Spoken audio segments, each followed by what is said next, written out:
Hey guys, it's Allison. Welcome to the Tiny Herd, where we talk about everyday pet care for guinea pigs, rabbits, and other small pets.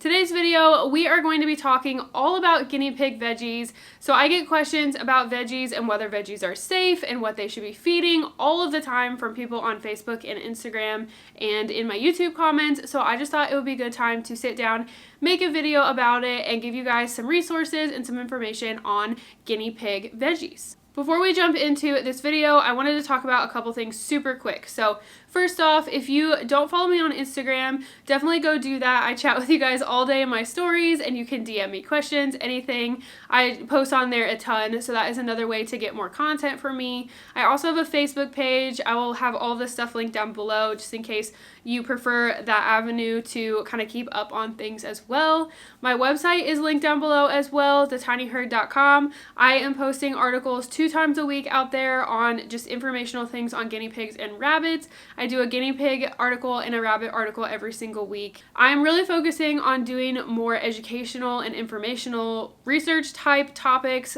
coming up in the near future. I will still be doing vlogs and that sort of thing on my channel as well, but I get a lot of care questions, and that's really why I started my channel. So I'm going to be doing a lot more like research-based, informational, give you guys some good information kinds of videos. So that being said, let's go ahead and jump into this veggie video and give you guys the information that you want. I do also want to say, obviously guys, I'm not a vet, but I have done a ton of research on guinea pig diet over the past 6 years of having guinea pigs. I've tried a ton of different pellets. I've tried a ton of different veggies. I've done veggie research. It's just something that I read up on all the time because it's something that is a really important foundational thing when it comes to keeping your pets healthy. Nutrition is really important, so it's something I read about a lot. So this is all of my opinion based on my research. Obviously, you can do your own and make your own choices, but I just want to put that out there. Little disclaimer, obviously, not a vet. I'm not medically qualified or anything. This is just my opinion and to give you guys some information on veggies for guinea pigs. Okay, so when it comes to guinea pig diet, if you are new to guinea pigs, really quickly, let's talk about the basic diet of a guinea pig. So first off, a guinea pig should have at least 80% of their diet as good quality grass hay. So that would be like Timothy hay. There's multiple cuts of Timothy hay you can feed, or orchard hay. Those are the two big ones that people feed on a regular basis because they have the nutritional value that guinea pigs need. There's other kinds you can mix in as well to give them some variety, but at least 80% of their diet, good quality grass hay, should be available 24/7. Along with hay, guinea pigs should get a small amount of a healthy pellet every day to make sure they're getting all of their nutrients. It's hard to know which pellets are really good and healthy. I'm going to be doing a really in-depth study on this, kind of like, I shouldn't say study, but I'm going to be doing my own research and doing a really in-depth review of a bunch of different pellets coming up. So it's kind of hard to know without doing a ton of research what pellets are the best. I feed the Oxbow Garden Select because in my opinion it's the best that we have available at the moment, but the main thing to keep in mind when it comes to pellets is they don't need to be fed constantly. So really they should only get 1/8 of a cup of pellets per pig per day. So they don't need to be free fed or just have them available all the time. Limit them to 1/8 of a cup per pig. And then when it comes to veggies, guinea pigs should get about a cup of veggies per pig each day of good, healthy, fresh veggies. And it's really good to give a variety of veggies, keep them interested. So this is what we're going to really talk about and dive into today is how to feed veggies, how to know whether veggies are a good option, and then I have some resources for you guys on kind of doing more research and having lists on hand of what veggies you can feed your pets. So there are a couple important things to keep in mind when it comes to feeding veggies for your pets and like how to know what is a safe veggie or a good veggie option. And those things are the sugar content of the veggies, the calcium content of the veggies, and whether the vegetable provides a bloat risk for your pet. So just to quickly explain that, some vegetables have more sugar than others, and feeding too much sugar is unhealthy for your pet. When it comes to calcium, we're going to dive into this a bit because I have my own opinions on this and I just wanted to share them with you guys in this video. But you kind of want to have a good balance of calcium. You don't want to overfeed calcium because it can make your pet prone to bladder stones. But you also don't want to underfeed calcium because then it can cause dental issues and some other problems because they're just not getting enough of the nutrients they need. And then when it comes to vegetables that have a bloat risk. These are important to know what they are and how kind of the best way to feed them, if you feed them at all, because bloat is very deadly in small pets and it's really hard to treat. So you really want to minimize the risk of that. So we're going to talk about all these things now and kind of how those kind of work together to help you figure out how to provide your pets with a good variety of veggies that are a good balance of all of those things. Something else that is important, in my opinion, to consider when you're trying to decide what vegetables to feed your guinea pigs is you really want to provide them with a variety.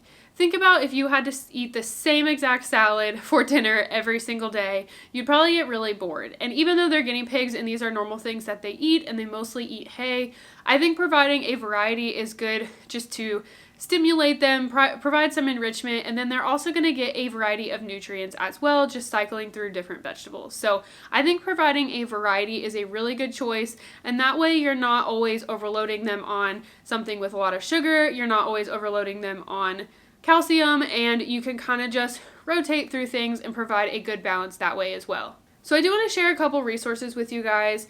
I have put together a really simple guide on feeding veggies for guinea pigs. So it breaks it down into a list of veggies that are safe to feed every day, things to feed kind of on a regular basis, but maybe like a couple times a week, or things that should only be used as treats or fed very occasionally. So if you guys want to grab that guide, it is free. I will link it. It'll be the first link down below, but that is a really simple guide. I basically took a bunch of the charts that are available on guinea pig websites, kind of about guinea pig vegetables, and I made them a little bit easier to read and put it in more of a list form for you guys, so that sometimes those charts are just, very overwhelming to try to figure out what actually vegetables to put together to make a good diet. So I made an easy guide for you guys that'll be linked down below, and I also will link those charts if you guys want to check those out as well. They do have really good information in them. They're just a tad bit overwhelming if you are newer to guinea pigs. So those resources will be linked down below if you want to check those out as we go through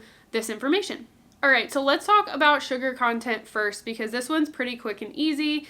Basically, when it comes to sugar, you don't want to make your guinea pig prone to obesity or be feeding them a ton of sugar, because it's just not healthy. Kind of like a person, you don't want to be overloading their system with sugar. So just keep in mind, some vegetables do have more sugar than others, things like carrots, a lot of fruit as well. Fruits are safe for guinea pigs, but they should be used as treats because they have a lot of sugar. So these things can be fed on a regular basis. You just want to give them a very small amount, use it as a treat. Don't just be, giving them 2 whole carrots or anything like that a day.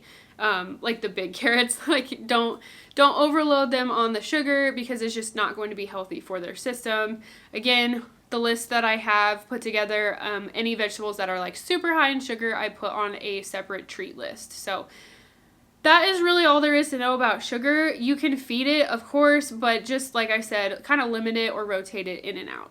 So let's talk about bloat next, because it's also a little bit quicker of a topic before we dive into the calcium situation. So when it comes to bloat, I prefer not to feed any vegetables that have a bloat risk when it comes to guinea pigs, because it is so deadly and it is so hard to treat.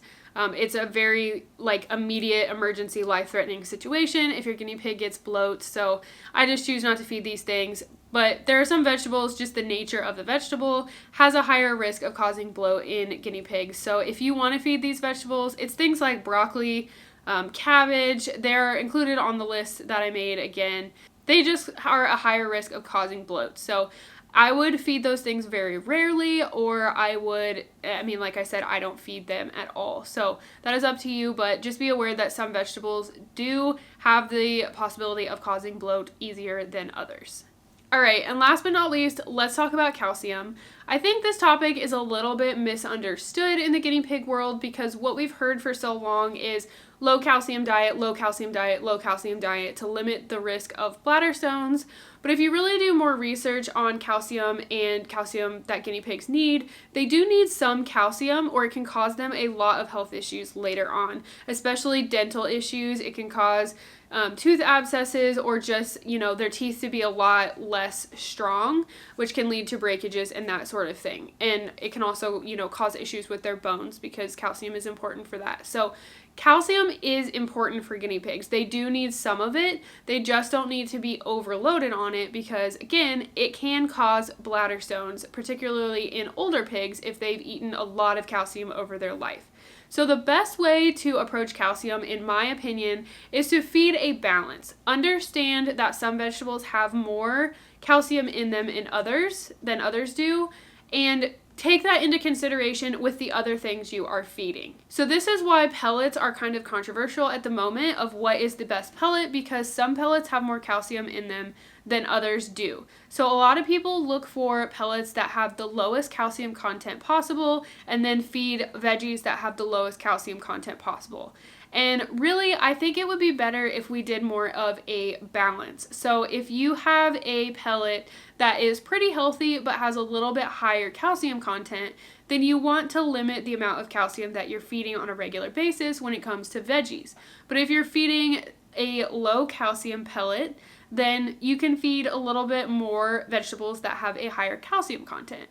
I hope that makes sense to you guys, but you really just want to balance it. You just don't want to be feeding vegetables all the time that are super high in calcium and then at the same time be feeding a more unhealthy pellet that also has a ton of calcium. So in my opinion, when it comes to calcium, I think the best thing that we can do is really just understand what different vegetables have in terms of calcium content, where they fall on the spectrum of calcium, and use that information to provide a better balanced diet for our pets. So for example, I feed parsley maybe once a month or maybe once every couple of weeks because it is very high in calcium, but a lot of my pets like it. So it's something that they enjoy and they do get the enjoyment out of eating it. So it's a benefit to them because it, gets them more interested in their food again. It's something that they like. They don't get it all the time, but it is high in calcium. But if they're not eating it all of the time, then they're not going to be overloaded on calcium. So I hope that makes sense to you guys. If you have a couple of different high calcium veggies that your pets really like or that are easy for you to find, it's okay to feed higher calcium vegetables, just don't feed them every day. Cycle them through, feed them maybe once a month, twice a month, and it'll give your pet variety, which is great, and you're not going to have to worry about bladder stones feeding them something that's going to cause that problem. So those are my thoughts on calcium. I really just think that providing a good variety of vegetables and cycling through different things, especially things that are higher in sugar and higher in calcium, having a couple really good staple things that you feed on a daily basis or a regular basis, and then having some other options that you cycle through that are in those categories of sugar and calcium is the best way to make sure you're feeding a variety, a good balance, and providing all those different nutrients that your pet needs. So I hope you guys found this video helpful. I want to make content that is educational and helpful, especially if you are a new owner. So let me know what you guys think down below, and definitely grab your copy of my free veggie list. And if there's any other topics that you guys want me to make videos on or do research or that sort of thing, let me know and I will add them to my video list. Feel free to DM me questions and that sort of thing as well, and I can help you if I can. Obviously, I'm not a vet or anything like that, but I do have a lot of experience over the past 6 years, and I have seen a lot of things. So I like to help you guys where I can. Make sure to follow me on the socials that I mentioned before. Everything will be linked down below. Subscribe to my channel if you haven't already. I post new videos every Tuesday and Friday. But thank you guys again so much for watching, and I will see you in my next video. Bye.